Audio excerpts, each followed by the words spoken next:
thought much of fishing as anything other than a way to kill time. It was the kind of hobby that let me forget about everything else for a while.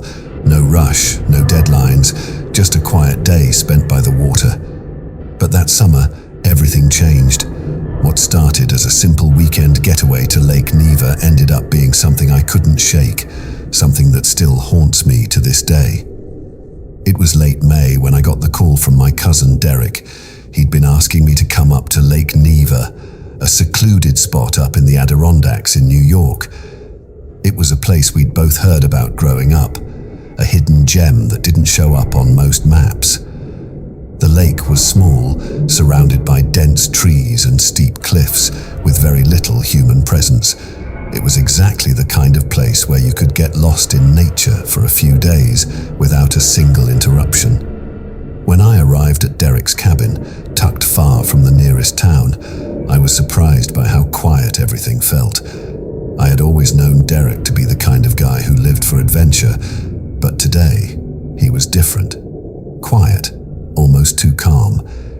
It was as if he knew something I didn't. "You ready to catch some fish?" Derek asked, though his tone didn't carry the excitement I was used to. It was more like a casual observation. I agreed, trying to push aside the strange feeling settling in my chest. The weather was cool, but not uncomfortable. The sky was overcast, giving the entire landscape a muted grey hue. It was perfect fishing weather, but something about the silence in the air felt off. We loaded our gear into Derek's old boat, an aluminum rowboat that looked like it hadn't been used in years.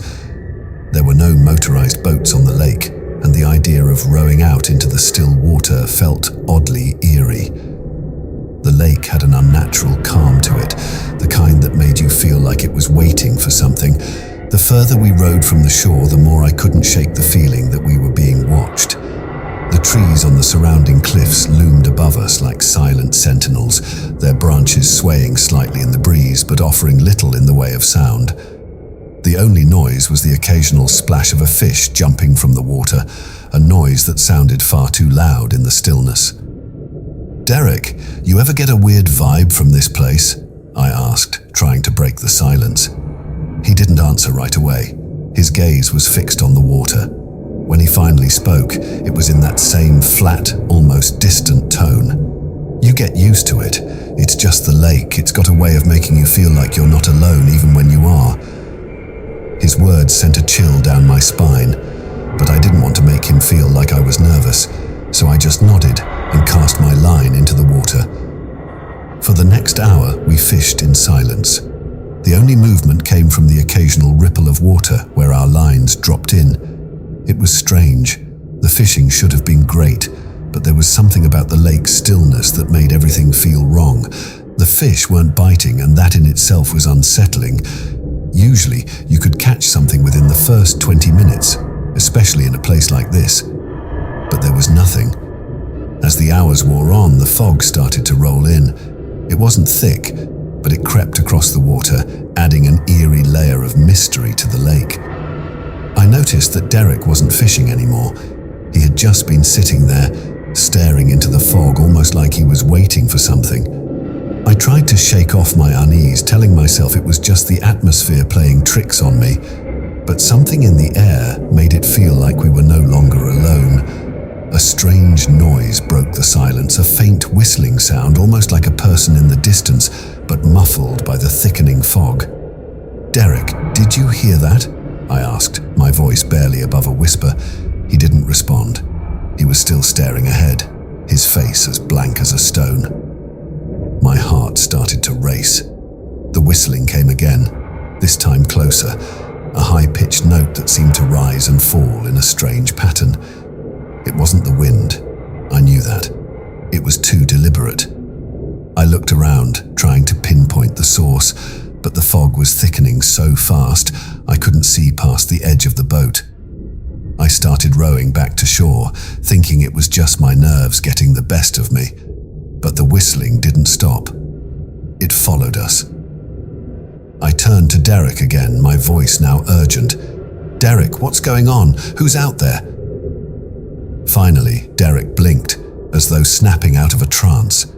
He looked at me, his eyes wide, his face pale. "We need to get back. Now." There was no explanation, no reasoning, just a sudden urgency. I rowed harder, my arms aching, but the whistling grew louder, sharper, like it was just behind us, barely out of reach. It wasn't until we reached the shore and pulled the boat up onto the bank that the sound finally stopped.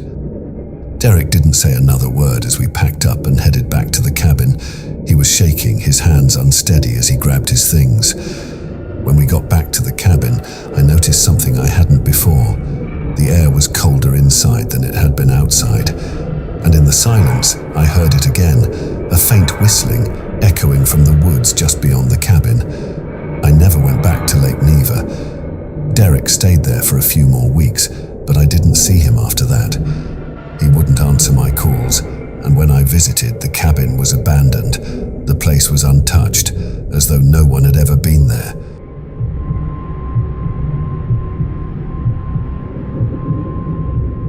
I'd been fishing alone for years, but something about this particular trip felt off.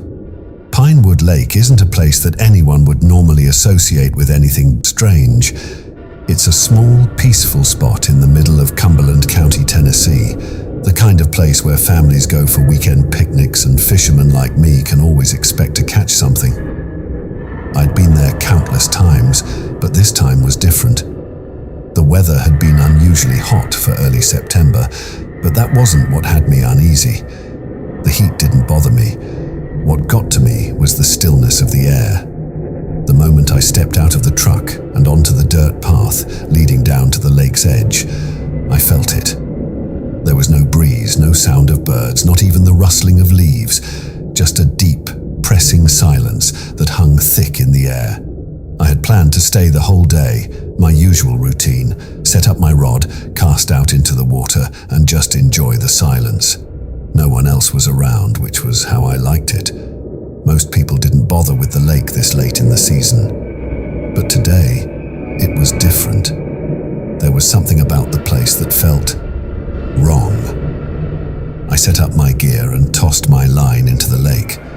The water, usually a calm, reflective mirror, felt unusually still. I couldn't help but feel like I was waiting for something, or someone.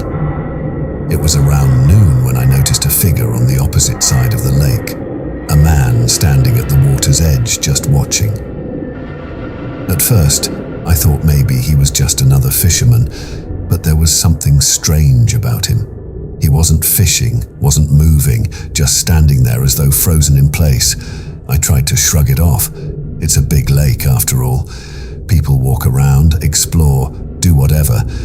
But something about the way he was standing, with his back straight and his arms folded, unnerved me. I figured I'd be polite and wave. It was the right thing to do after all. But as soon as I raised my hand, the man turned and walked into the woods. No wave back, no nod. Just a slow, deliberate pace, disappearing into the trees.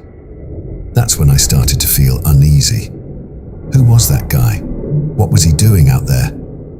I pulled my line in, telling myself that maybe it was time to head back, but the day was too beautiful to cut short.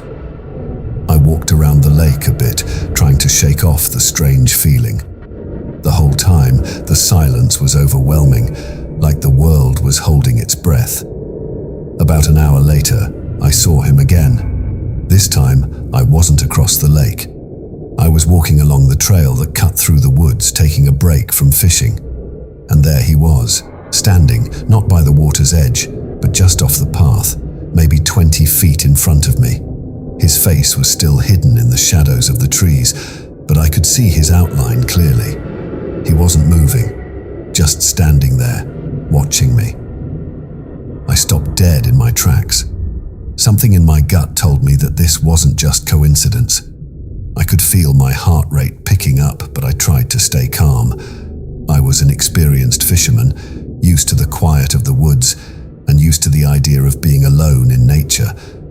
But this was different. "Hey," I called out, trying to sound casual. "You lost or something?" No response. He didn't even move, just stood there, like he was waiting for something, or someone. I felt a knot tighten in my stomach. That's when I decided it was time to leave. I turned back toward the lake, my pace quickening. The man still hadn't moved.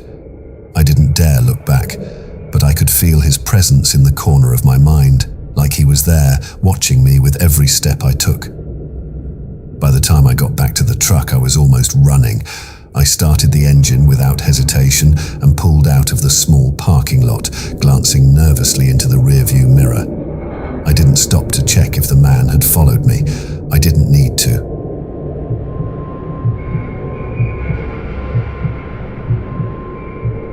It was supposed to be a simple trip. Lost River, a quiet stretch of water tucked deep in the Elkhart County woods in Indiana, had always been my spot. No crowds, no distractions, just me, my rod, and the water. I'd been there countless times, but something felt off that day, like the calm before a storm, but not in the weather sense. It was something in the air, something in the way the world around me seemed to hold its breath. The morning was overcast, not quite raining, but damp enough to keep most people inside. I liked it that way. Fewer people, more peace. By the time I arrived at the river, it was just after dawn, and I set my gear down at the edge of the water. The water was still, glass-like, with only the faintest ripples when I cast my line.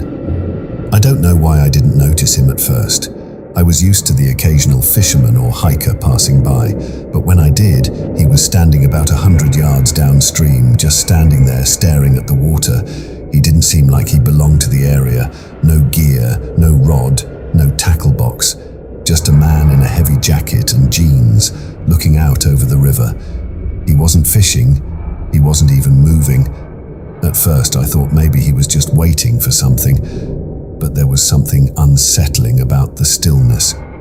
I tried to ignore him, casting my line again, but I couldn't shake the feeling that he was still watching. My eyes kept drifting to him even though he hadn't moved an inch. His back was turned, but I could see his posture, rigid, almost unnatural. It felt like he wasn't just standing there, he was observing, waiting for something. After a while, I decided to move further upstream. I couldn't get comfortable with him standing there. I packed up my gear and made my way through the brush, keeping an eye on him from a distance. That's when I noticed the footsteps. The riverbank wasn't the easiest to navigate, so I hadn't expected to find tracks so close to where I'd been fishing. They were fresh, leading right up to the water's edge. But it wasn't just any kind of track. It was the way they stopped, almost as if the person had been walking and suddenly froze. There was something deliberate about it, like whoever had been walking had stopped to observe something, then left without taking another step. The oddest thing was that the tracks didn't seem to lead anywhere, just straight to the river and then back. I felt a shiver down my spine, but tried to brush it off. Maybe I was just overthinking it. I continued upstream, casting my line into the deeper sections of the river, hoping to find some peace in the solitude. But as the day wore on, things only got stranger. I kept hearing faint sounds, footsteps, rustling, the sound of something breaking branches. Every time I turned to look, there was nothing.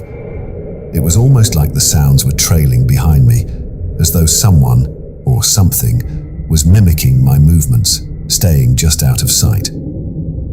Around midday, I took a break, sitting on a fallen log near the bank, eating a sandwich I had packed. That's when I heard the rustling again, but this time, it wasn't coming from behind me. It was coming from across the river. I looked up and saw the man again, standing at the opposite bank, the same stiff posture, just watching. He was too far away for me to make out any details, but the way he stood there, unmoving, it sent a wave of unease through me. I felt like he wasn't just watching the river, he was watching me. His stillness was like a presence that refused to leave. I packed up quickly, feeling that gut instinct telling me it was time to go. I started back down the trail towards my truck, but I couldn't shake the feeling that I wasn't alone. The footsteps that had been following me earlier were back. This time, I could hear them clearer, closer. The rustling of branches, the crunch of leaves underfoot. It was no longer just in my head. As I reached the end of the trail, I saw something that stopped me dead in my tracks. The man wasn't at the river anymore. He was standing in the middle of the trail, not far from where I'd parked my truck. His eyes were locked on me, and this time there was no mistaking it. He was smiling. I don't know how long I stood there, frozen, but the next thing I remember, I was in my truck, doors locked, engine running, speeding away from the river as fast as I could. I never went back to Lost River. A few weeks later, I heard from a local friend that there'd been reports of strange activity in that area, though no one could explain it. Apparently, there'd been sightings of that same man, always watching, always standing still, never doing anything but observing. Some people even said he'd been around for years, but no one knew who he was or where he came from. It's been years since that day, and every now and then I hear someone mention Lost River in passing, but I can never shake the image of that man standing still in the woods, just watching. Even now, when I go fishing anywhere else, I can't help but wonder if someone's out there following me in silence, the silence that never leaves.